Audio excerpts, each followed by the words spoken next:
What glitch in the system are you exploiting? Story 1. I am due to graduate from university soon. When my student card expired recently, I changed my graduation date to December 2022 before getting an update card. Hello, 6 more years of cheap movie tickets and public transport concessions. The guy who issued the card and took my photo was pretty skeptical of the date I had entered. When I told him I was in a very long dual degree, he smirked and said he was happy with that explanation.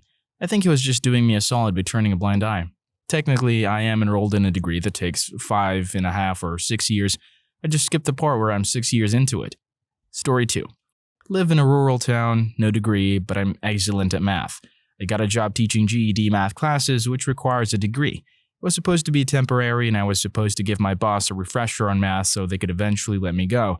My boss knows I have a daughter to support myself. He really turned my life around, and he already knows how to do math. My boss still always tells her supervisor she just can't get the hang of algebra so I can keep the job. My boss is cool. Story 3. I used the Starbucks mobile ordering system to order a grande drink, but then select the option to have it put in a venti cup. 4 out of 5 times I get a full venti drink. Grande, medium, venti, large. Yeah, I hate using those words too. They offer that option so you can have room to add sugar or cream. I know it's not a full venti drink, but it's always more than a grande. My cousin is a barista and she says they don't really care if they give more on iced coffee or hot coffee because it's still $5 for 0.50 coffee. Anyway, it's the little things that make my day. Story 4. I never actually did this and I'm told it doesn't work anymore, but I saw people do it.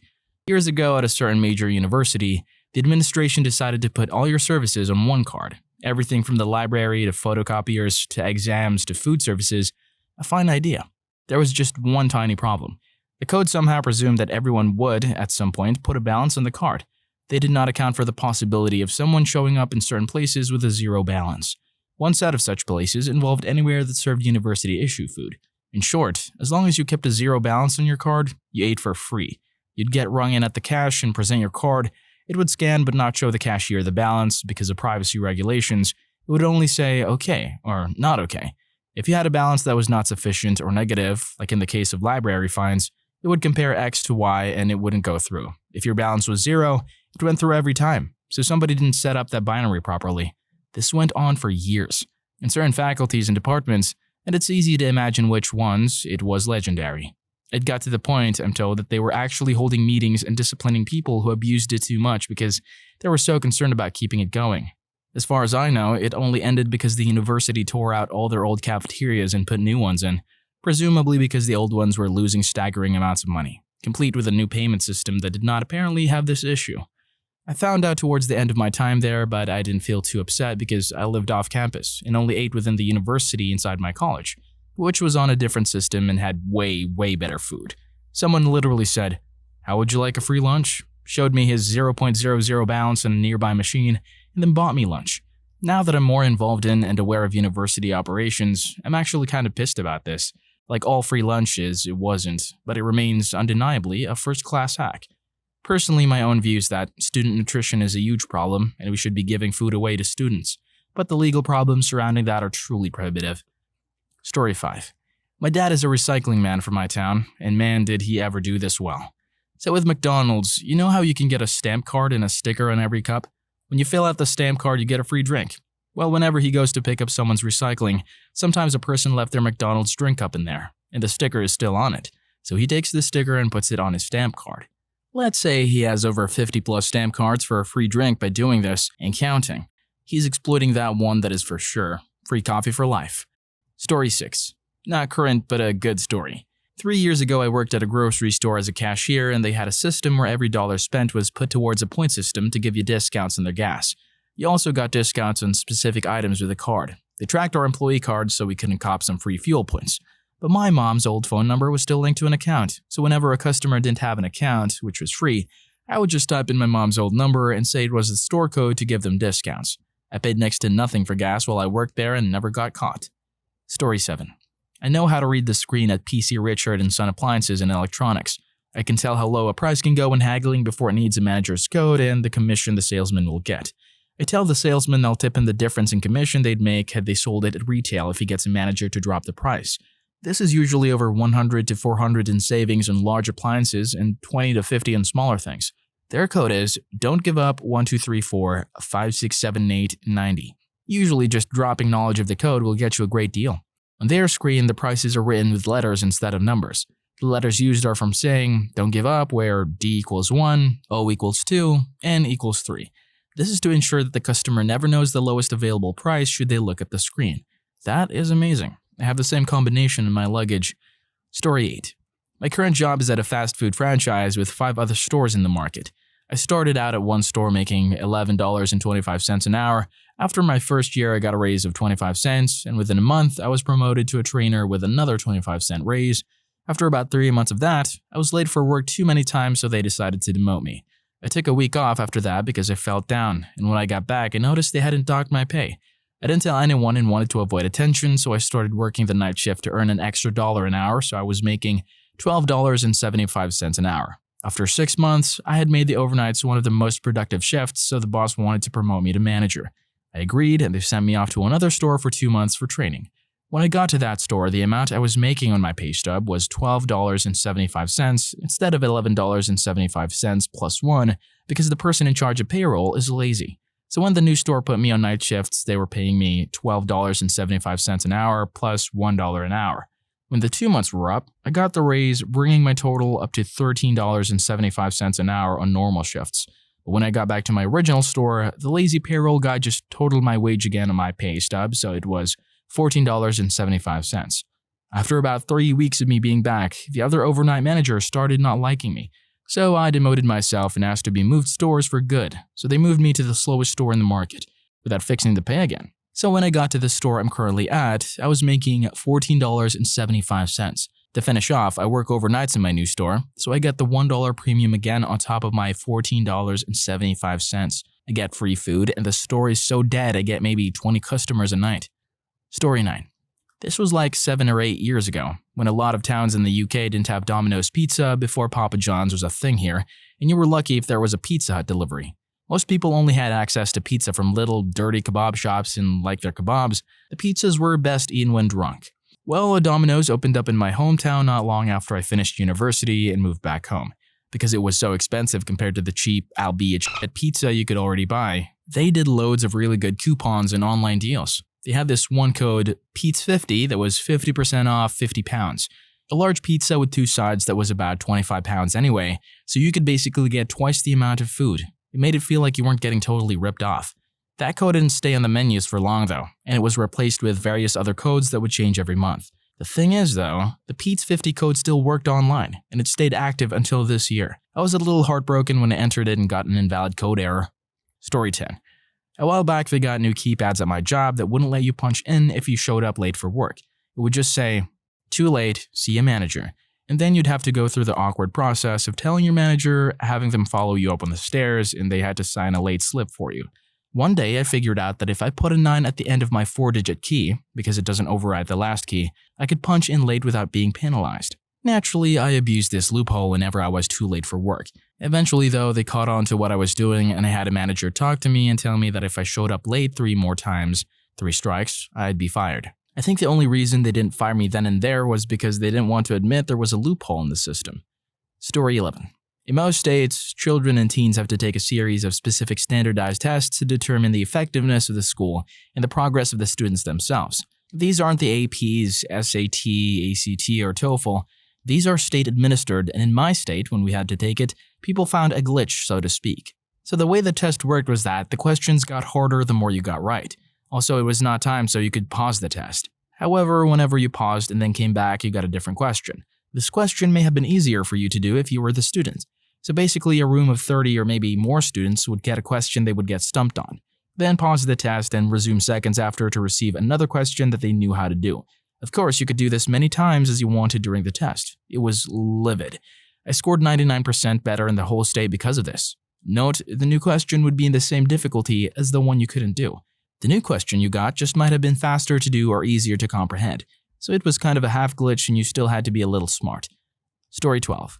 2 school glitches I used to exploit, if by exploit you could really mean use because they handed it to you. In middle school, I quit going to a class and started to help out and hang out with a teacher I got along with way better than the teacher I was supposed to be with. They still gave me an A on the next report card for the class I hadn't even been in for weeks. They gave me another A on all subsequent report cards for the class I literally was never part of again. To this day, I have no clue how that happened, but I was sure glad it did. In my school had 2 lunch hours and allowed students to program their schedules each year. Thanks to their not requiring a full complement of credits to graduate, a particularly motivated student could complete their high school in 3 years, or have any specific free hour each of their 4 years if they wanted. Guess who got first lunch and second lunch? It was me, that's who. Only did that 1 year, and man was my guidance counselor not pleased with me figuring it out. Kinda mad I didn't figure that out for each year, but oh well. I heard they added a 3rd lunch hour the year after I graduated. Story 13. Used to work in the cinema, so I know all the tricks. Order tickets online and pay the extra convenience fee. Then go to the registers and tell them you left your credit card at home and you wish to pay in cash. The cashier will cancel your order but keep your seat so you can pay the regular price but still have designated seats. If you bring food in a plastic bag, like a burger you just bought in the bag they gave you, the ushers will tell you to put it aside for safekeeping, but if you put it in your own bag, like the one you take to school, they can't tell you to open it. If you feel extra sneaky and have lots of spare time, you can watch a movie and hide in the bathroom for 20 minutes until the next showing is starting. Then just go to a different room to watch another movie for free. Story 14. In my library system, you can only get pre-due notifications on items you have email notifications set up. You can get only an email or an email and a text, but you must have email selected or else they won't come. Except in my account. I'm enjoying my text-based notifications without spammy emails, and while I dutifully reported the bug, I certainly haven't pressed to have it fixed. I also briefly enjoyed a period when HR's emergency closure alert system decided that it wasn't going to call me on the phone at 6 in the fucking morning, even if I wasn't scheduled to come in for that shift, opting to text me instead. This wasn't how it was supposed to work. Everybody was supposed to get a call, and then some people would get additional texts. I think the library just really likes to text me, and I'm sure not complaining. Story 15. My great student card heist. I live in South Australia, so your mileage may vary elsewhere. Basically, the cost to apply for a university degree here is about $60. So you apply for a degree, enroll in topics, get your full-time student ID card, then unenroll in all your topics. If you unenroll before the census date, which is usually a month or so after university starts, you don't get charged for the course, but they don't ask for your student card back. That means that you get to claim all the sweet student discounts, the best of which are on public transport. If, like me, you get public transport twice a day, 5 days a week, it costs you almost $40. Having a student card halves the cost, so you basically make up for the $60 you paid to apply for uni in 3 weeks of catching the train. Story 16. Not currently, but a year ago when I was in college. The meal plan, in addition to letting you into the cafeterias a certain number of times per week, included something called dining dollars, which are just regular dollars except you can only use them at college-approved restaurants or fast food chains on campus. The meal plan comes with a fixed number of dining dollars per semester, $200 or $300 or something depending on your plan. But you can add extra if you want to go to the college restaurants more. They have a promotion where if you spend $20 or more of real money on dining dollars, you get 10% extra. So for example, if you pay $100, you'd get $110 to spend on food. The college actually earns a profit on this because items that their convenience stores are marked up by more than 10% of market value, so it increases their revenue by more than the cost of giving out that 10% bonus. Except I broke this system. I was the treasurer of a club and noticed in some obscure bylaw that if you filled out some form at the student affairs office, it would authorize your organization to hold fundraisers where people can spend their dining dollars on your club's merchandise, such as soccer team t-shirts or a bake sale or whatever. Usually when you have a fundraiser, you want people outside of your club to buy your stuff because otherwise, it'd just be like charging ridiculous club dues. But I figured out we could charge $10 per cookie, have all the club members buy 20 cookies from ourselves, use dining dollars, take the $6,000 check out of the club account, then redistribute the money to everyone so that they could buy more dining dollars. But you get 10% extra each time you repeat this. So basically, it was like being given $600 for free by the dining services department for doing absolutely nothing productive. Also, we got to eat a lot of cookies. Story 7. So this isn't something I've personally done, but it pleases me nonetheless. I attend a very large university and parking on campus is a nightmare, especially if you're a student. The only lots available to park in are very far out of the way and parking passes are expensive, especially considering poor college students. Because of this, people park illegally all the time. In response to the illegal parking, there is literally a division of the campus police that does nothing but drive around to pass out parking tickets. I guess not only pass out parking tickets, they jumped my car once at like 4 a.m., but still, mostly parking tickets. A friend of mine was able to beat the system and park illegally, getting ticketed only twice, which was far cheaper than paying for a parking pass. The lot he used to park illegally every day? The campus police station parking lot. Story 18. This happened a few years ago. I didn't exploit it, but it happened accidentally. I was working at a company during the summer after I finished university, but before I had to go do my military service starting in October. I went into the army, and for the first few months, didn't really get to leave the base, so was a bit cut off from the world, including what exactly was happening to my bank account. Anyway, come December and Christmas, I'm allowed to go home for the holiday. I check my bank account, and the balance is way more than I can explain. Turns out my employer forgot to take me off the payroll, and I kept getting paid despite not working there at the time. Called them up and they asked me to transfer the money back before January 1st, or there would be some income tax complications. Didn't profit at all from it, unfortunately. Story 19. In college, I broke my ankle. When I went to pick up tickets for the men's basketball team, the box office gave me and my friend Handicap tickets. I kept getting Handicap tickets, great seats, floor 2 the whole year after my ankle healed, watching Kevin Durant in his only season at Texas. Before someone roasts me for doing this, please know that Frank Irwin Center is huge, and Utah is probably the worst basketball attendance in the country for its size. Then and now, no one goes to the games unless Kansas or a big non-conference team like Kentucky rolls through. So there were many seats. Story 20. I don't know if you can still do this. A friend of mine made a hobby of getting the best airfare he could and traveling to far-flung places on a lark. He had a number of hacks to make this happen, but mostly he used miles from his credit card. To build them up, he would use the card to order rolls of Sacagawea dollars directly from the US Treasury, which were apparently sent through the mail without shipping charges. So it would be order $500 worth of dollar coins on the card, deposit to checking account, pay credit card bill, repeat. Eventually fly first class to New Zealand for $200. Story 21. I've been getting free movie tickets for a while now. Fandango has an app that you can buy your tickets on, and it becomes a QR code thingy, and the person at the booth just scans it and you go in. If you screenshot it and show the picture, the QR code doesn't work. But if your local theater has a nervous teenager working the booth and a long line of customers, they're not going to make a big deal and just assume the computer is being weird and let you in. When you get inside the theater, pull out your phone and return the tickets through the app. It will let you because it sees that its QR code was never scanned. I bought movie tickets for my friends a bunch of times, and they then pay me back for spotting them. So free tickets and profit.